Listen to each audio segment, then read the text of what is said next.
tiba kembali ke tempat asalnya, dan murid-muridnya mengikuti dia. Pada hari Sabat, Yesus mengajar di rumah ibadat. Banyak orang takjub mendengar dia dan berkata, "Dari mana diperolehnya hal-hal itu? Hikmat apakah yang diberikan kepadanya? Bagaimanakah mujizat-mujizat yang demikian dapat diadakan oleh tangannya? Bukankah ia ini anak tukang kayu, anak Maria, saudara Yakobus, Yoses, Yudas, dan Simon? Bukankah saudara-saudaranya yang perempuan ada di sini bersama kita?" Lalu mereka kecewa dan menolak dia. Yesus pun berkata kepada mereka, "Seorang nabi dihormati di mana-mana, kecuali di tempat asalnya sendiri, di antara kaum keluarganya dan di rumahnya." Yesus tidak dapat mengadakan satu mukjizat pun di sana, kecuali menyembuhkan beberapa orang sakit dengan meletakkan tangannya di atas mereka. Yesus merasa heran karena mereka tidak percaya. Lalu Yesus berjalan berkeliling dari desa ke desa sambil mengajar. Demikianlah sabda Tuhan. Terpujilah Kristus.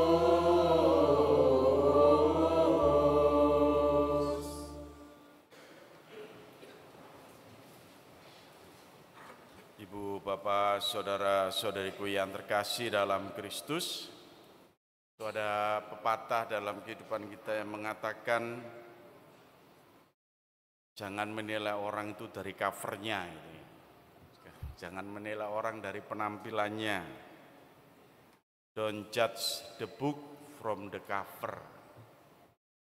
Dan kita bisa melihat memang kalau bisa salah menilai memang lalu kemudian bisa kita merasakan kecewa atau rugi.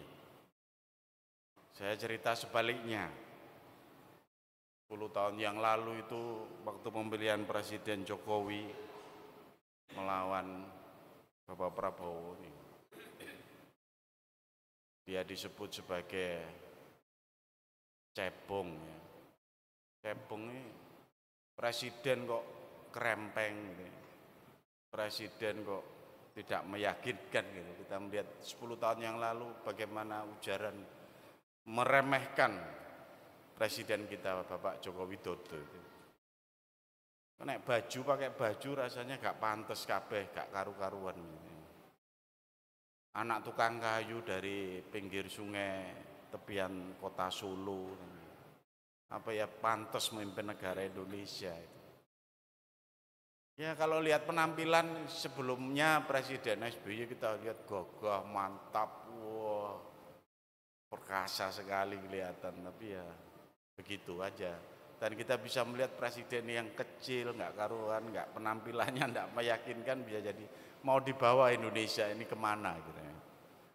Tapi jelas 10 tahun ini luar biasa kalau kita melihat kita yang sebagai rakyat Indonesia menikmati betul ya usaha dan perjuangan pemimpin kita ini. Jadi kalau melihat pembangunan tol dan yang lain, saya sih hanya terenyuh kalau melihat ya kesaksian dari seorang petani miskin Situbondo ini. Dia mengatakan begini, ini semenjak Pak Jokowi ini saya sekarang berani ke puskesmas, saya berani ke dokter. Itu karena dia tahu bahwa ada jaminan kesehatan dan dia dapatkan dan dia yakin akan diproses untuk lebih lanjut kalau memang penyakitnya itu lebih membutuhkan penanganan yang serius. Dulu orang kecil itu Bapak Ibu saudara-saudara kasih tidak berani ke rumah sakit, apalagi ke puskesmas saja tidak berani. Ya paling dikasih resep sedikit begitu saja, tidak ditangani secara serius. Sekarang kalau kita bisa melihat itu dari orang yang dulu diragukan dengan penampilannya, betapa kita melihat itu ya hasil kinerjanya yang luar biasa bagi kehidupan kita bangsa Indonesia dan masyarakatnya. Ya mesti ada kelemahannya kiri dan kanan dan sebagainya. Saya hanya mau mengatakan bahwa kita bisa melihat dari contoh ini sama yang dialami Tuhan Yesus di dalam Injil yang kita baru dengarkan itu hampir mirip, tapi sebaliknya ya, direduksi begitu. Kalau di luar nama Yesus, di luar Nazaret itu, wah dia seorang penyembuh, dia seorang guru yang hebat, dia bisa membangkitkan orang mati, dia bisa punya banyak mujizat itu. Dan dia datang ke kotanya, ke Nazaret, desanya sendiri dia datang. Orang tadinya lalu mengatakan, ini dari mana segala hal itu? Dari mana kuasa untuk mendatangkan mujizat dan sebagainya? Bukankah dia ini anak tukang kayu, anak Maria, dulur-dulure ono ndek kene. Itu mau mengatakan bahwa siapa lu Yesus itu? Kamu siapa? Kamu tuh orang kampung Nazaret, nggak usah neko-neko. Jadi yang besar, yang sungguh menjadi karya Allah itu direduksi begitu, dikecilkan begitu, lalu ya kemudian mereka tidak percaya. Oh, Yesus mampu melakukan hal-hal yang besar. Karena dikerdilkan ke tingkat kemanusiaan dan kelahirannya gitu. Dan itu lalu kemudian memang tidak terjadi banyak mujizat yang terjadi di sana. Tidak terjadi banyak mujizat, hanya menyembuhkan beberapa orang sakit. Ya, itu pun bukan karena kata-katanya saja, tapi Yesus sampai harus meletakkan tangannya. Ini yang salah siapa, Bapak Ibu saudara-saudara yang terkasih? Itu yang membuat Yesus heran, mengapa mereka tidak percaya, padahal ya sudah mengerti siapa dia sesungguh-sungguhnya sejak dari kecil ya. Menurut saya yakin begitu. Tapi tidak mampu melihat karya Allah yang lebih besar di balik kemunculan seorang yang sederhana dari daerahnya. Ini namanya direduksi. Nah, Bapak Ibu saudara-saudariku yang terkasih di dalam Kristus, kita bisa belajar dari Injil yang mau mengatakan bahwa karya Allah itu hadir dimanapun. Dia bisa hadir dalam peristiwa-peristiwa besar, dia juga bisa hadir dalam peristiwa-peristiwa yang sederhana, bahkan muncul dalam sosok-sosok yang sederhana di sekitar kita juga. Orang-orang yang kita kenal sehari-hari dan sebagainya juga bisa menjadi sarana karya Allah bagi kehidupan kita dan seluruh umat. Dan itu kita harus terbuka dengan apa yang dikehendaki oleh Tuhan itu. Kalau kita belajar dari Injil, kita bisa melihat dalam bacaan pertama, kita biasa mengatakan, aku meletakkan itu nabi ada di tengah-tengah kamu. Tapi engkau menjadi keras hati dan tidak mau menerima. Karena apa? Ya, tidak terbuka dengan sesuatu yang lebih luhur dan lebih tinggi. Jadi semuanya lalu direduksi gitu. Dan itu yang kemudian menggagalkan ya karya-karya Allah, mujizat, hal-hal yang ilahi, hal-hal yang luar biasa, ya berkat-berkat Tuhan dan sebagainya itu lalu nutup, berhenti mungkin. Hanya karena ya sikap-sikap yang mungkin kemudian seperti tadi, kecewa, mereduksi, ya, mengecilkan, lalu kemudian akhirnya penolakan. Di mana tidak ada iman, lalu kemudian tidak akan terjadi banyak karya Allah di situ. Itu karena memang ya tabiat dan sifat manusia kita sendiri ini. Maka kita itu dipanggil untuk bisa melihat, dalam minggu ini diajak untuk merenungkan itu ya. Tidak untuk mudah menilai atau menghakimi begitu rupa gitu ya. Tidak mudah untuk kemudian kecewa pada hal yang mungkin kelihatannya yang sepele, yang biasa-biasa gitu ya. Atau kemudian juga kita, Anda dan saya dipanggil untuk tidak mudah terjebak untuk pada kulit luarnya saja gitu ya. Hanya lihat penampilannya kita sudah menilai dan tanpa mampu untuk melihat lebih dalam lagi.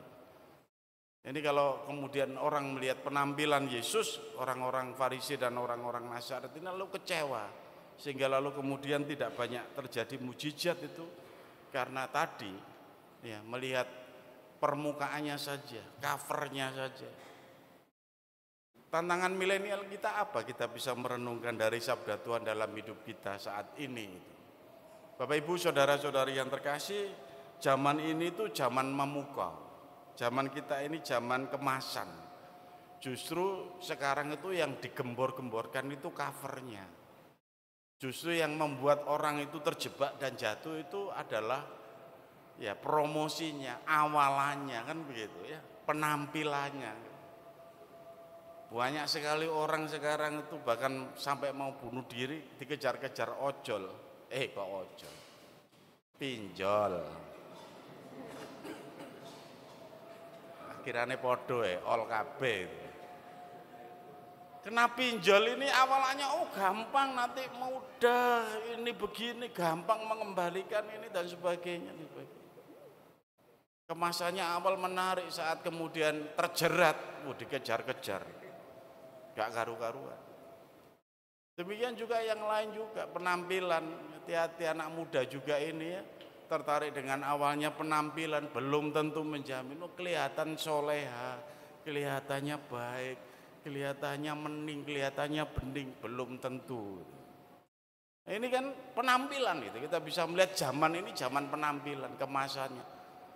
Bungkusnya yang bagus, tapi bisa jadi justru kita terjebak di dalamnya, belum tentu itu yang baik. Bapak Ibu saudara-saudara yang terkasih, sebaliknya kita bisa melihat zaman ini juga mudah menilai, sehingga kita bisa melihat hal-hal yang sepele dan luar biasa itu, apa yang biasa-biasa itu kemudian tidak dihargai. Kita mudah untuk lalu jatuh untuk menilai hal-hal yang kemudian secara sepele yang tidak mengganggu perhatian kita dan sebagainya, sopo itu sepele dan sebagainya. Ini kita mudah untuk lalu menilai.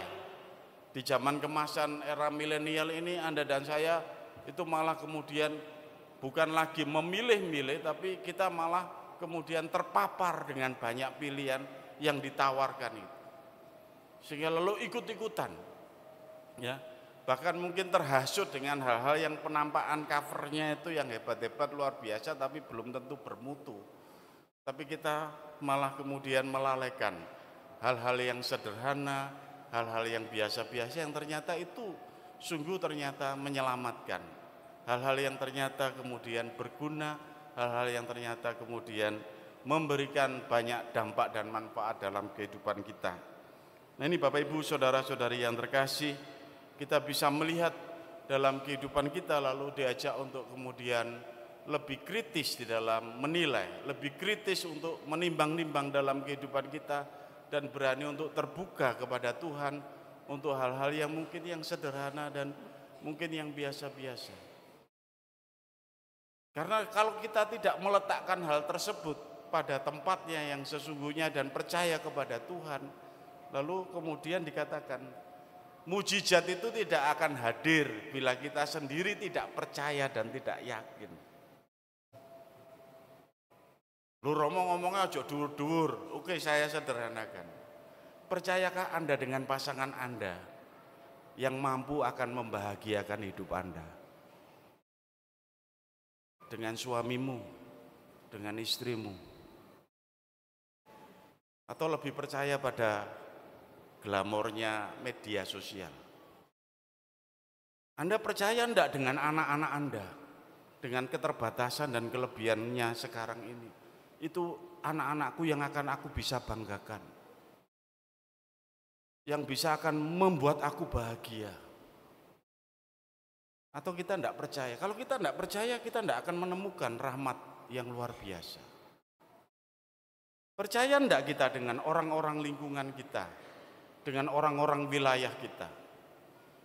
Ya, kalau nanti ada pengurus-pengurus baru, percaya enggak? Oh, mereka pasti mampu melayani. Kalau biasa kayak liyane, enggak akan terjadi sesuatu.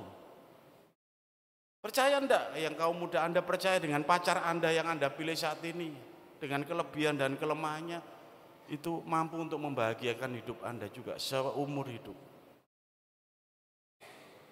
Kalau kita melihat yang lain terus, wah harusnya lebih ya, wis Romo oleh koyok ngene ya apa maneh. Lah iku gak ono rahmat, gak ono mujizat. Karena kita sendiri sudah menolak, tidak menghormati, menghargai yang Tuhan berikan. Berkat yang sederhana ini loh. Orang-orang yang di sekitar kita ini. Seperti Yesus yang pulang ke Nazaret tidak dihormati dan dihargai oleh jemaatnya di sana. Kita juga tidak menghargai kerahmat dan karunia Tuhan dalam kehidupan kita. Nah, Bapak Ibu saudara-saudariku yang terkasih dalam Kristus, Maka Tuhan juga nanti mengetuk hati Anda untuk juga mampu menolong, ya, membantu, memperjuangkan juga usaha-usaha dari saudara-saudara kita yang ada di stasi Randegan. Opo Romon duweku sithik yang sedikit ini kalau kita percaya akan berguna bagi mereka yang membutuhkan untuk menjadi rumah Tuhan dan karya Tuhan di sana juga. Jangan mengatakan aku meng duwe sithik, tapi apa yang sedikit ini berharga, yang sedikit ini pun, yang biasa-biasa ini pun, sungguh-sungguh kalau kita percaya itu akan menjadi mujizat. Itu akan menjadi rahmat kemurahan bagi kehidupan kita dan keluarga kita. Bapak, saudara-saudari yang terkasih, semoga kita semakin terbuka atas rencana Allah dalam hal-hal yang sehari-hari dalam kehidupan kita, hal-hal yang sepele, hal-hal yang biasa, yang mungkin membuat kita merasa diajak untuk lebih peka lagi, lebih terbuka lagi, lebih bersyukur lagi, dan disitulah Tuhan berkarya mengubahnya menjadi lebih besar lagi. Permenungan kita itu saya akhiri dengan bacaan yang kedua. Kita bisa melihat begitu indah apa yang disampaikan oleh Rasul Paulus kepada jemaat di Korintus. Cukuplah kasih karuniaku bagimu, sebab justru dalam kelemahanmu lah kuasaku menjadi sempurna. Semoga kita semakin rendah hati dan mampu melihat karunia Allah di dalam keterbatasan dan kesederhanaan hidup kita. Berkat Tuhan menyertai kita semua.